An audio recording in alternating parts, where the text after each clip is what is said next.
Okay, so hi everyone, welcome to another Tropilunch. So for today's talk, we have Dr. Andrew Nels, and he grew up in Cameroon and conducted doctoral research in Central Africa Republic. And he completed his PhD in geography and African studies with TCD concentration in 1994. He worked for Wildlife Conservation Society, supporting indigenous organizations in Bolivia and in Ecuador from 1996 and 2011. And since 2014, he has coordinated the Masters of Sustainable Development Practice with the Center for African Studies and the Center for Latin American Studies at the University of Florida. So with that introduction, Andrew, so the floor is yours. Thank you for your. Thank you all for coming. So yeah, just put together some pictures from a couple trips that we've made, family trips to Cameroon in since 2023, and then this year in July and December again. Traveled. My father is here in the room, our guide. But going with my sons, my niece, my cousin, and his son. And we visited several different places where he and I had grown up in the Meganga area, in the middle of the Adamawa Plateau region, Yaoundé, the capital, the Ja Reserve down in the forest in the southeast. The Benue Reserve is up here in the north, and then yeah. Most of the area where I grew up was Meganga, on the elementary and secondary school here. So my parents first went to Cameroon in 1948. Their parents were missionaries, lay missionaries at the Lutheran Church, the American Lutheran Church at that time. My aunt, my great aunt, also served Myrtle Noss, my grandfather's sister, as a nurse in Gaundere. My parents were missionaries also as adults and linguists doing translation work and literacy work. My mother, my uncle and aunt, James and Karen, did administration in Gaundere. And it took me first in 1967 or so. So the Evangelical Lutheran Church of Cameroon receives minimal support now from the American Lutheran Church and the Norwegian Lutheran churches. But anyway, they celebrated their centennial 3 years ago on the theme evangelism and development. So for the church there now, that includes things like literacy, education, elementary and high school education, hospitals. There was more agriculture support in the past and support to refugees as well now. My father, Phil, continues to work with the translations team based in Meganga on the Bible. They're doing the third revision right now for publication probably next year or this year. The Bio grammar. These documents are all on the table outside too for you to see. And Bio French dictionary together with a French priest. The literacy printer that my mother worked on and taught teachers how to use, teaching people to read via their native language, but that you don't learn in school. And the songbook. So this is my fourth grade teacher who also helped with the revision of the Via French dictionary. Via is an example of one of the 250 languages in Cameroon. It's not a Bantu language, it's the Niger-Congo family. People in this part of Cameroon and Central African Republic speak Via and related languages. The Ministry of there are 250 languages in Cameroon. The Ministry of Education has recognized 11 so far that can be taught in schools because they have enough sort of reading and mathematics materials and curriculum materials to work with. Otherwise, this education is French or English.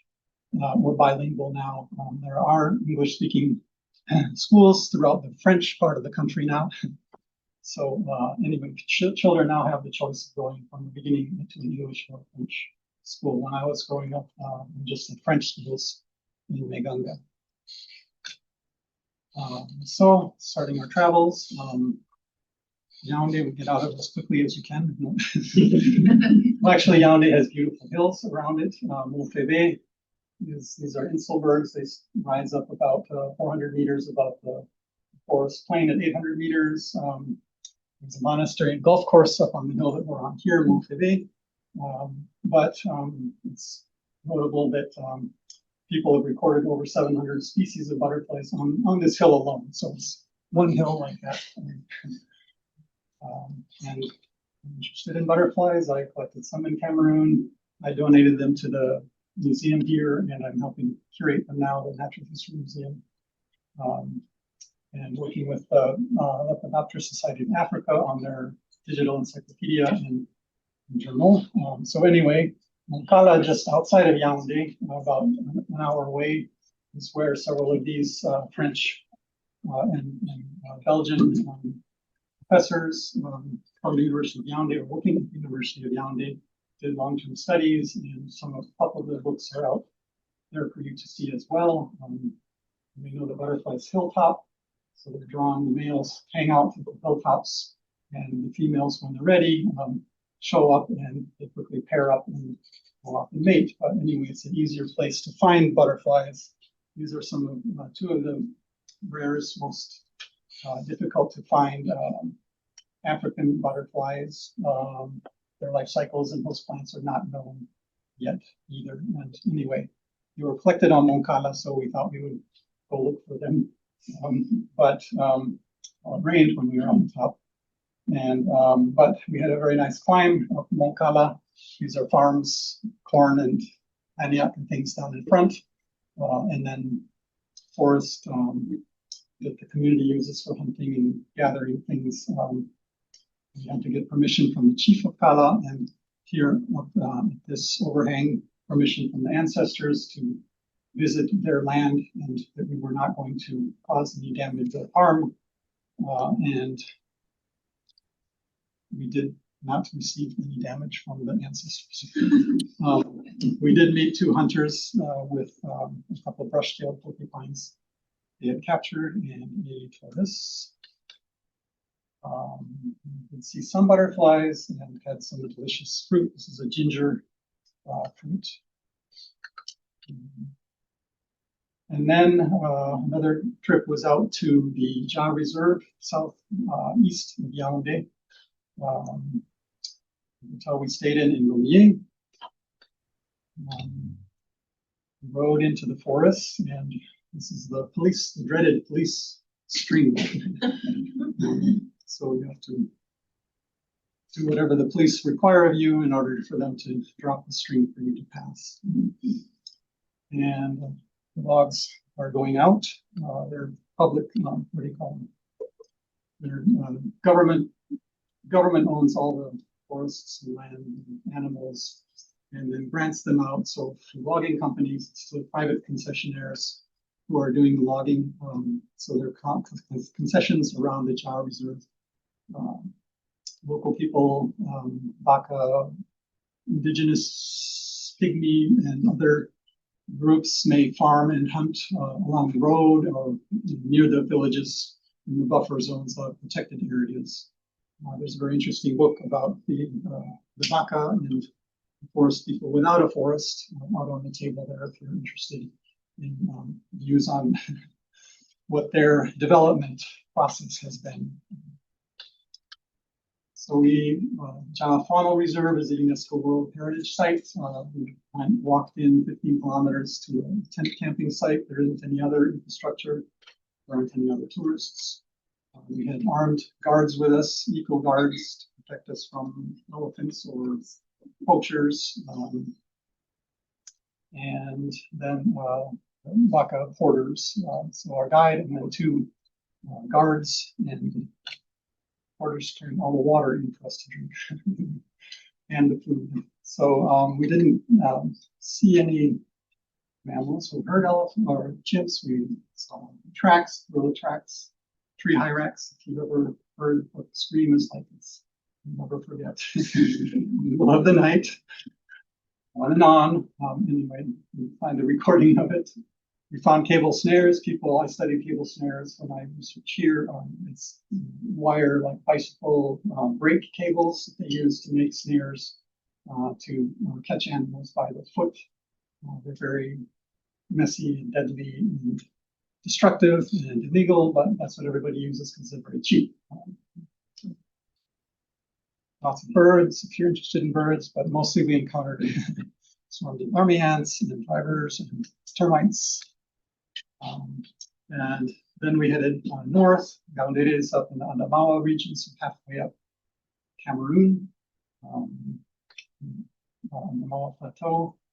So the Norwegians and Americans were missionaries there. My uncle and aunt were there in Gaundere. Now that property is owned by the Evangelical Lutheran Church of Cameroon, and they're running it as a centre de paix, so a conference and visitor center. They have 20-some houses, and they can host conferences of 200 people and more. They can host small tour groups like ourselves. So we had everything, vehicles and drivers from Yaoundé, hotels, trains and internal flights, and then you can pay for all of that when you return or by bank transfers, carrying cash around with us all the time. So anyway, they also offer other kinds of facilities, so not just the church, but NGOs and private tours like us. So this is one way that the church is maintaining itself and supporting the other activities that it engages in. One of the big programs in Gaundere is the hospital, founded in 1925, but really operational in 1957 as a full hospital at that time. So now there were Norwegian missionaries at the beginning as doctors, but my great aunt is a nurse. Everyone's Cameroonian now. And these are all the facilities that they have. We were given a tour of different parts of the hospital. And one of the supports they've been receiving is through Global Health Ministries, who provide donations of container loads of donations to the various countries, hospitals in different countries. And so they had been sending a container a year or so to the Gaundere Lutheran Hospital. These include equipment, supplies, but also scholarships for training and grants and things. So for some financial differences, discrepancies, this was suspended in 2025, and we met with the new hospital representatives there now, and my cousin with the people in Minneapolis to try to reestablish this service or this donation system. Tourism around Gaundere, if you can see, but the whole Adamawa is a savanna and it burns in the dry season. Managed to control burning or whatever. So anyway, it's in the process right now in December of being on fire. This is a volcano lake in Gaundere. And the road north of the Falaise is an escarpment north of Gaundere to the Cameroon calls the north. So much hotter and drier climates. And stayed with Sandalili and his family in their hotel and conference center. They're building a new 200-person seating conference room. They can host. There's lots of NGOs, United Nations groups working with refugees from neighboring countries, Chad, Central African Republic, some maybe from Nigeria, from Boko Haram, and some just Cameroonians who are moving down because of the north is less secure. Anyway, there's lots of demand for facilities for meetings, supporting development kinds of organizations. Then we visited the Inouye National Park north of my boys Wesley and Jesse here, my cousin niece Monica. Benue River anyway flows north and then over to Nigeria into the Niger River. We got stuck on the way in and on the way out again. So the Benue National Park is also a UNESCO Biosphere Reserve. There are safari hunting concessions. This is big game safari hunting, luxury lodges around the edges of the park. There's also a buffer zone for local people to collect firewood or thatch for their roofs mainly. They had trouble with the cattle herders in the park. They're cracked down on that and are mostly keeping the migratory cattle out of the park now. So we had to take 2 armed eco guards in with us. Some heavy weapons in case of, again, poachers, or actually there have been a couple kidnappings north of here in the past year, so we had to go with this kind of support. But anyway, that's again the Benue River, and we got very close to hippos, and so everybody had babies this time of the year. Hippos and colobus, that's a beautiful monkey who can fly and just launch themselves out of the trees with their arms and tail out, crashing into the thorn trees down below. That's a baboon, I'm sure. So this is the terrain, yeah, so the grass and wooded savanna, and they've just burned, so there's green sprouts coming up, and cold foam also there. These tigers, or our other antelope. So now we're heading back to the middle of Meganga Mountain. Cows graze across the top of that too. We went up for a walk there. Our host, who is the director of the Translation Center in Meganga now, Uko Chamari, the driver of the moto. This is the center where my father was the director for several years, and then Uko Chamari is the director, and they're holding these meetings on doing the revision of the Bible. So they had all of the Baya bishops from the Lutheran Church in Cameroon and Central African Republic, and the president of the church in Central Africa as well, and several Catholic representatives from both countries are also participating in this Bible revision process. The center also carries out other activities, literacy for adults and children, youth cultural performances, summer school, for example. There's the Maya alphabet, so you have a few more letters to work with to learn from your blackboard. And just another source of funding, I don't know if you can see it here. Any guesses? Sustainable financing for your church or programs. So it's the cell tower. So the church now owns that land, and that's a good site for their cell towers. So they're getting considerable funding from having a cell tower on their property. The soccer field where Dad was the coach and I played with the team here. It's nice dirt, as it should be, dirt, no grass. Never fall down, no slide tackles. And the church with a new bell, it's appreciative pro visitor. But anyway, we helped acquire the new bells that just arrived after a long, complicated process to go into other parts of Meganga. Sorry, this is a load of laundry I'm hiding. But a grinding stone, grinding peanuts or maize. And the road to Jong.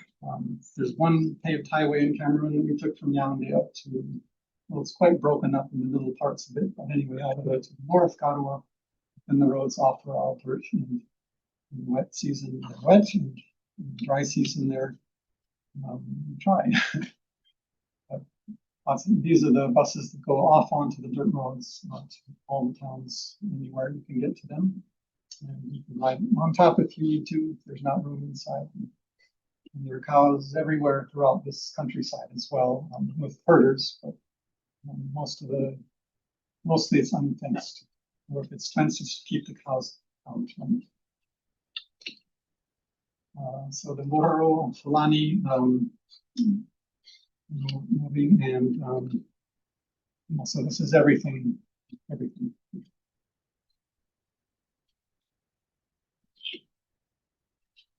Out in Jong, we had to visit all the authorities, the commandant, police chief, and the city towns out in the countryside have these kinds of water systems, solar powered pumps now, so people don't have to walk down the root stream and carry the water up. You can carry the water downhill to their house.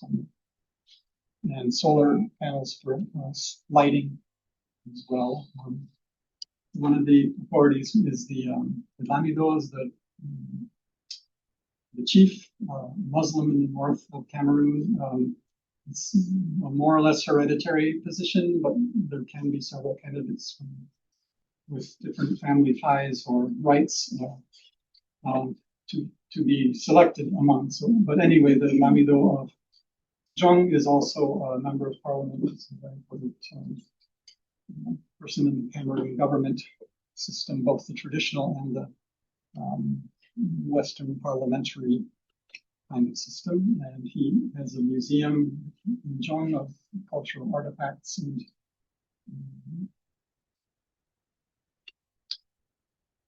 the mayor is the elected mayor through the other administrative system. So elected by popular vote. His wife also hosted us in Jong. And then the pastor is also an authority involved with the others in dealing with issues of any social development kinds of issues in the community. Borop is near Jong. It's a town, but also a refugee camp that has hosted refugees from Central Africa and Chad for 15 years or more. So they have United Nations infrastructure, housing and supplies and funding.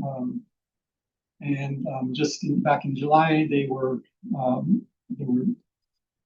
undergoing a voluntary repatriation program finally, so people was judged safe enough for them to return to the Central African Republic, and they were given the choice. If they wanted to go, they could go, and were given transportation and an initial small startup fund, or they were also free to stay. So Cameroon is very welcoming.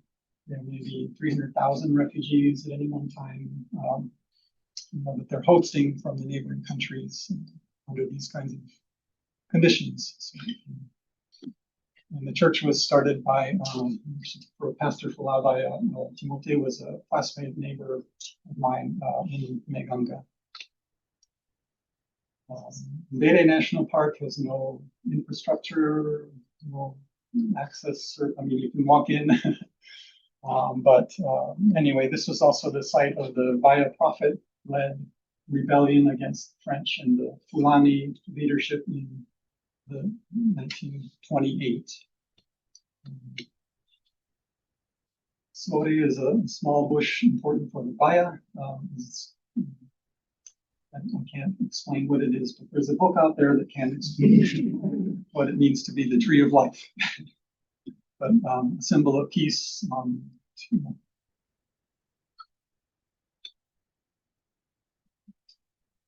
Hammerkops they make very giant nests.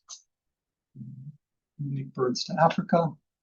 The road to Mbula. Mbula was the site where the first missionaries from the U.S. Settled. So it's important sort of historically.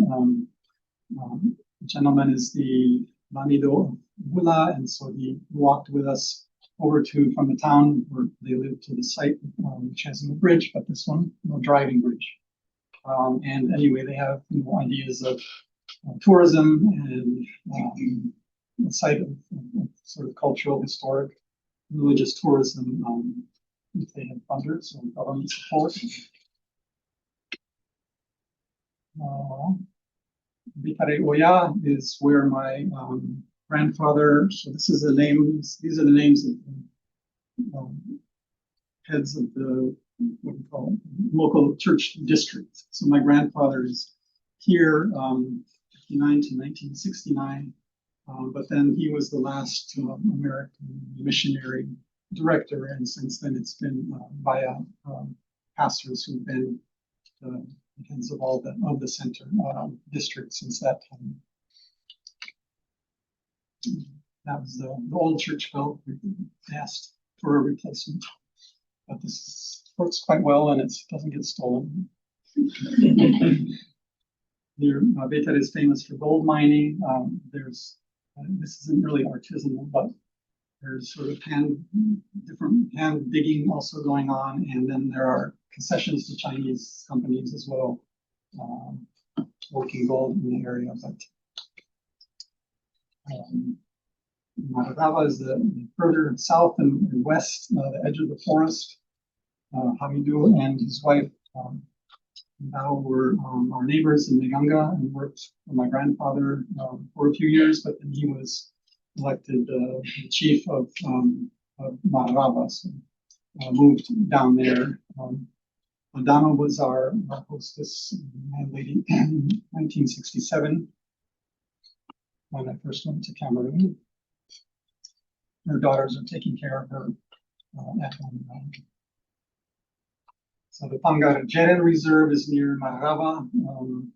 It's this curious mix between lowland forest and the savannas. Again, there's no infrastructure, no tourism guides or anything to take you in there, but you can walk in from the edge.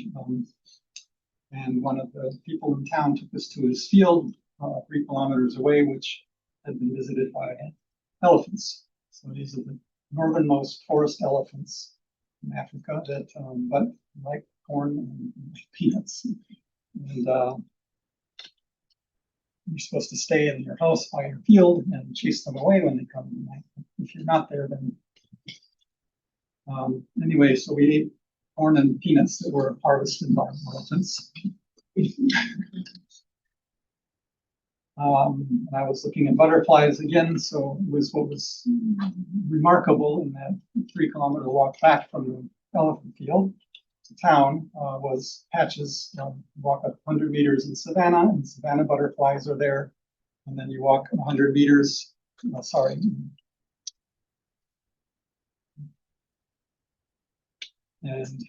it's forest butterflies.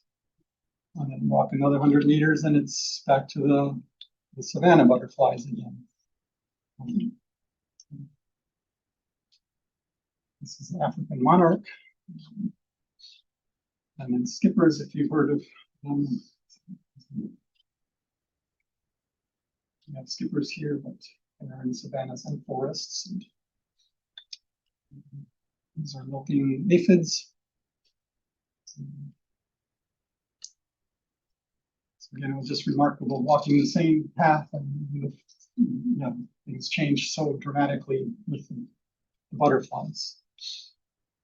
We had time to keep going to honey. I can go back. The miel, la miel, so I don't know why it's masculine in French and feminine in Spanish.